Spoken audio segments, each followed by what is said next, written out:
قال رسول الله صلى الله عليه وسلم আতানি আতিম মির রব্বি।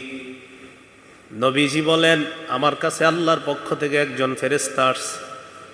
আসার পর ফাখায়্যারানি বাইনা আইয়ুদখিলা নিসফা উম্মতি আল জান্নাহ ওয়া বাইনা আশ-শাফাআ।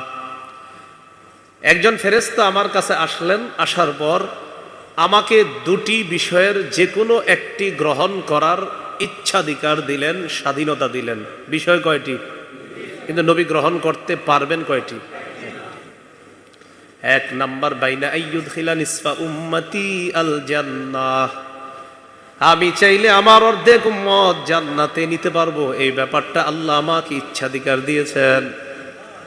ওয়া বাইনা আশ-শাফাআ, অথবা চাইলে আমি সুপারিশ করতে পারবো।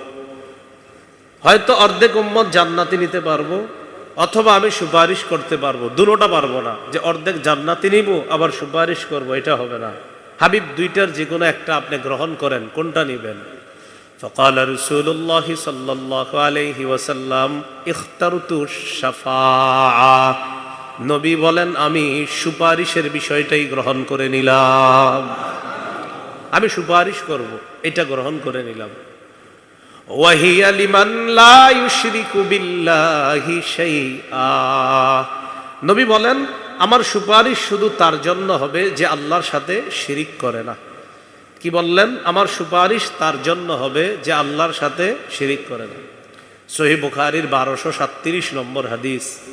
এই হাদিসের মধ্যে আছে, قال رسول الله صلى الله عليه وسلم, নবীজি বলেন, জিবরিল আমিন আমার কাছে আসছে। আসার পর আমাকে বললেন, বাশশির উম্মাতাকা আন্নাহু মান মাতা মিন উম্মাতিকা লা ইউশরিকু বিল্লাহি শাইআ দাখালাল জান্নাহ।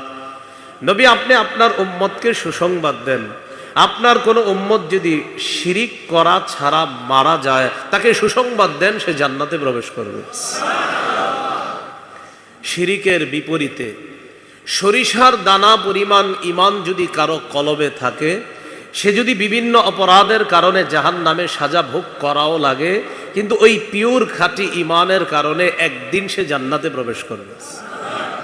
সহিহ বুখারীর 44 নম্বর হাদিস। قال رسول الله صلى الله عليه وسلم يخرج من النار من قال لا إله إلا الله وفي قلبه وزن شعيرة من خير وفي قلبه وزن برة من خير وفي قلبه وزن ذرة من خير। রাসূলুল্লাহ সাল্লাল্লাহু আলাইহি সাল্লাম বলেন, কারো অন্তরে যদি গম পরিমাণ, কারো অন্তরে যদি জব পরিমাণ, কারো অন্তরে যদি যাররা পরিমাণ, সরিষার দানা পরিমাণ ইমান থাকে, সে একদিন জাহান্নাম থেকে বের হয়ে জান্নাতে প্রবেশ করবে।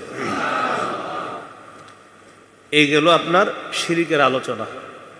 এবার আমার সাথে একটু বলেন, আমাদের দেশে বলেন কিছু বাড়াবাড়ি আছে, কবর কেন্দ্রিক, মাজার কেন্দ্রিক, যেই বাড়াবাড়ি মানুষকে শিরিক পর্যন্ত পৌঁছায় দেয়।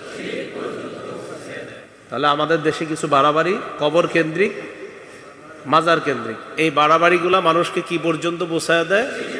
শিরিক পর্যন্ত পৌঁছায় দেয়।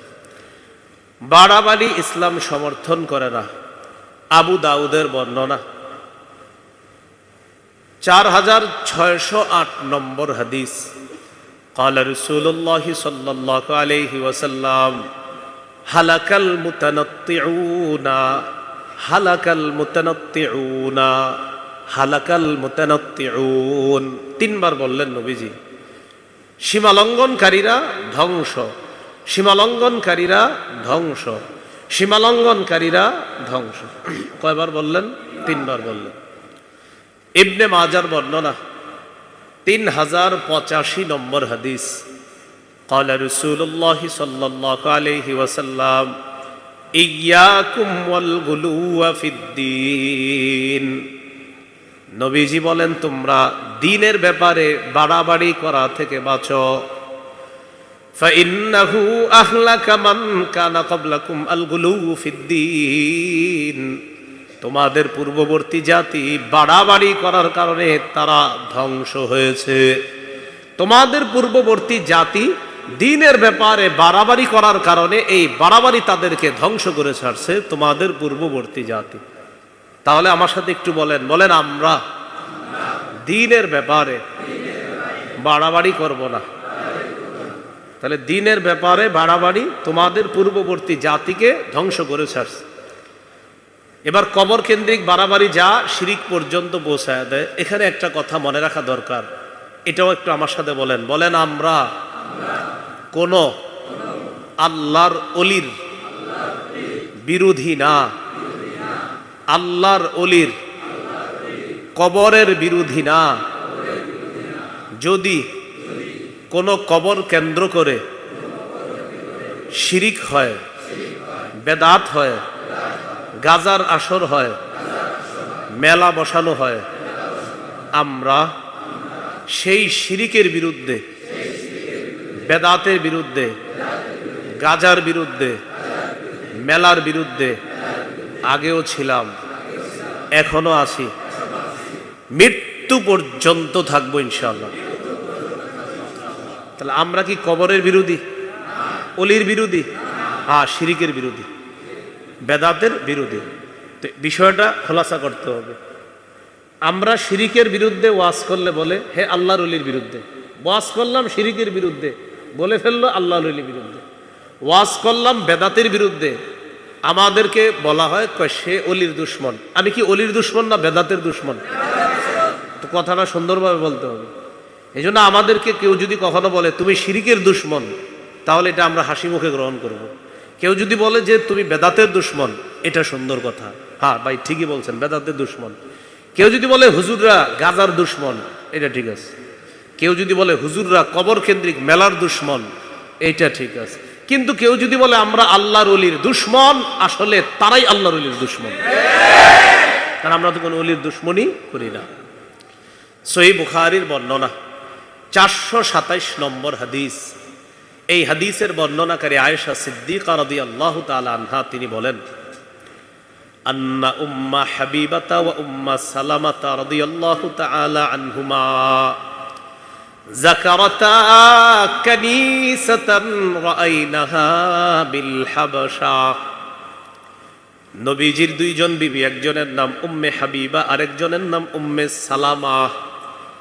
এই দুইজন হাবশার মধ্যে একটা গির্জা দেখলেন। কি দেখলেন? গির্জা। ফিহা তাসাবির, ওই গির্জার মধ্যে অনেকগুলা মূর্তি। গির্জা হলো ইবাদতখানা, আর গির্জার ভিতরে হলো মূর্তি।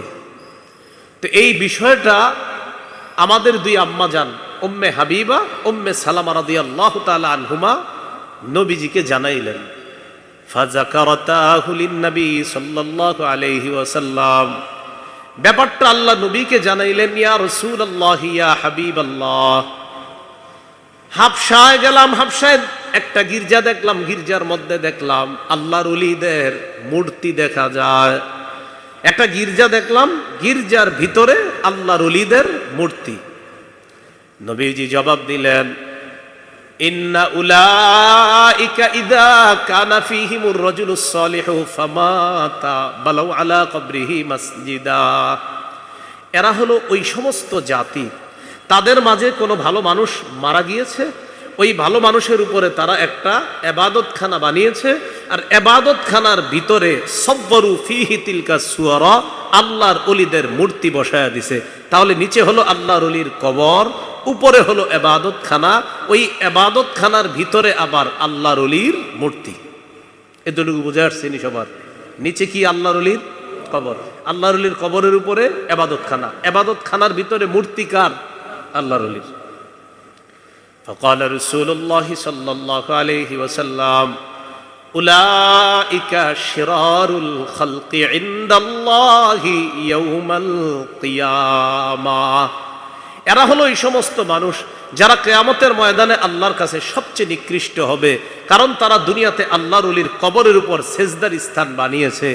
আল্লাহর ওলির কবরকে কেন্দ্র করে সেজদা করা এই জাতীয় ঘটনা বাংলাদেশে না থাকলেও পৃথিবীতে আছে। তাহলে আল্লাহর ওলির কবর ভালো, কিন্তু এটাকে কেন্দ্র করে কি করা যাবে না? সেজদা করা যাবে না। এরা হবে নিকৃষ্ট জাতি।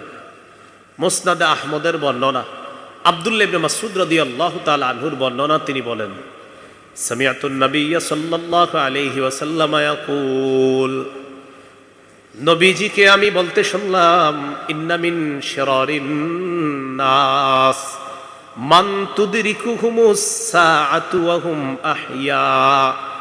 নবীজি বলেন, পৃথিবীর মধ্যে দুই শ্রেণীর মানুষ সবচেয়ে নিকৃষ্ট। বলেন কয় শ্রেণী? দুই শ্রেণীর মানুষ পৃথিবীর সবচেয়ে নিকৃষ্ট মানুষ কয় শ্রেণী? এক নম্বর, মান তুদরিকুহুমুস সাআতু ওয়া হুম আহইয়া। এক নম্বর, যাদের উপর কিয়ামত আসবে, তারা জীবিত থাকা অবস্থায় যাদের উপর কিয়ামত আসবে। একদল মানুষ জীবিত আছে আর তাদের উপর কিয়ামত আসবে, কারণ তাদের মাঝে একজন আল্লাহওয়ালা বলনেওয়ালা থাকবে না, আল্লাহ বলনেওয়ালা একজনও থাকবে না। এই মানুষগুলো হবে পৃথিবীর সবচেয়ে নিকৃষ্ট। তাহলে এক নাম্বার, যারা জীবিত থাকতে কিয়ামতটা আসবে এরা হবে পৃথিবীর সবচেয়ে নিকৃষ্ট। দুই নাম্বার, ওয়াল্লাযীনা ইয়াত্তাখিযুনাল কুবুরা মাসাজিদা, যারা কবরকে সেজদার স্থান বানায়, যারা কবরকে সেজদার স্থান বানায় তারা হবে পৃথিবীর সবচেয়ে নিকৃষ্ট। বলেন তো পৃথিবীর সবচেয়ে নিকৃষ্ট কয় শ্রেণী? এক নম্বর, যারা জীবিত থাকতে তাদের উপর কিয়ামত আসবে। দুই নম্বর, যারা কবরকে সেজদার স্থান বানায়। আল্লাহ আমাদেরকে এই গর্হিত শিরিক থেকে হেফাজত করেন। এবার একটি হাদিস শোনায় আপনাদেরকে। রাসূল সাল্লাল্লাহু আলাইহি সাল্লাম ইন্তেকালের 5 দিন আগের হাদিস। কয়দিন আগের? হাদিসের গুরুত্ব কম না অনেক বেশি?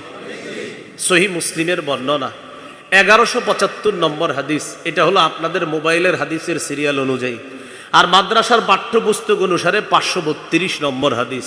মোট হাদিস সংখ্যা হবে 3033টা, আর আপনাদের পকেটের উস্তাদ অনুযায়ী হাদিস সংখ্যা হবে 7453টা। এই হাদিসের মধ্যে আছে জুনদুব রাদিয়াল্লাহু তাআলা আনহুর বর্ণনা। তিনি বলেন, সামিআতু রাসূলুল্লাহি সাল্লাল্লাহু আলাইহি ওয়াসাল্লাম ইয়াকুল ক্বাবলা আন ইয়ামুতা বিখামসিন, আমি আল্লাহর নবীকে ইন্তেকালের 5 দিন আগে বলতে শুনেছি। নবীজি বলেন, ইন্নী আবরাউ ইলাল্লাহ আন ইয়াকুনা লি মিনকুম খলিল। নবী বলেন, তোমাদের মধ্যে আমার কোন খলিল গ্রহণ করা থেকে আমি আল্লাহর কাছে মুক্ত। তোমাদের মধ্যে আমার কোনো খলিল নাই, অন্তরঙ্গ বন্ধু নাই। তোমাদের মধ্য থেকে কাউকে খলিল গ্রহণ করা থেকে আমি আল্লাহর কাছে মুক্ত। তোমাদের মধ্যে আমার কোনো খলিল নাই, অন্তরঙ্গ বন্ধু নাই। কেন নাই?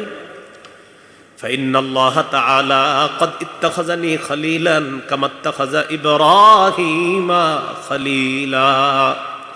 কেননা আল্লাহ তাআলা ইব্রাহিম নবীকে যেমনি ভাবে খলিল তথা অন্তরঙ্গ বন্ধু হিসাবে গ্রহণ করেছেন, ইব্রাহিম নবীর মতো আল্লাহ আমাকেও তার খলিল হিসাবে গ্রহণ করছেন। তাহলে খলিল কয় নবী হলো? আরে বলেন কয় নবী? একজন ইব্রাহিম খলিলুল্লাহ, আর নবী ইন্তেকালের আগে 5 দিন আগে জানাইলেন তিনিও খলিলুল্লাহ। তো আমাদের নবী মুহাম্মদুর রাসূলুল্লাহ, হাবিবুল্লাহ, খলিলুল্লাহ, রাসূলুল্লাহ, সুবহানাল্লাহ সাল্লাল্লাহু আলাইহি ওয়াসাল্লাম। এবার নবীজি কি বলে দেখেন, আলা ওয়া ইন্নামান কানা ক্বাবলাকুম ইত্তাখাযু কুবুর আমবিয়াইহিম ওয়া সালিহিহিম মাসাজিদা।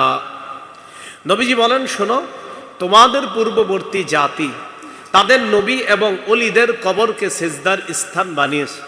নবীজি বলেন, শোনো, তোমাদের পূর্ববর্তী জাতি তাদের নবীদের ওলিদের কবরকে সেজদার স্থান বানিয়েছে। আলা ফালা তাত্তাখিজুল কুবুর মাসাজিদা। আমার উম্মত সাবধান, তোমরা কিন্তু কবরকে সেজদার স্থান বানায় না। আনহাকুম আন যালিকা, আমি নবী তোমাদেরকে নিষেধ করে যাচ্ছি। কয়দিন আগে? ইন্তেকালের 5 দিন আগে বলে গেলেন, অতীতের জাতি নবী ওলিদের কবরকে সেজদার স্থান বানিয়েছে, তোমরা কিন্তু কবরকে সেজদার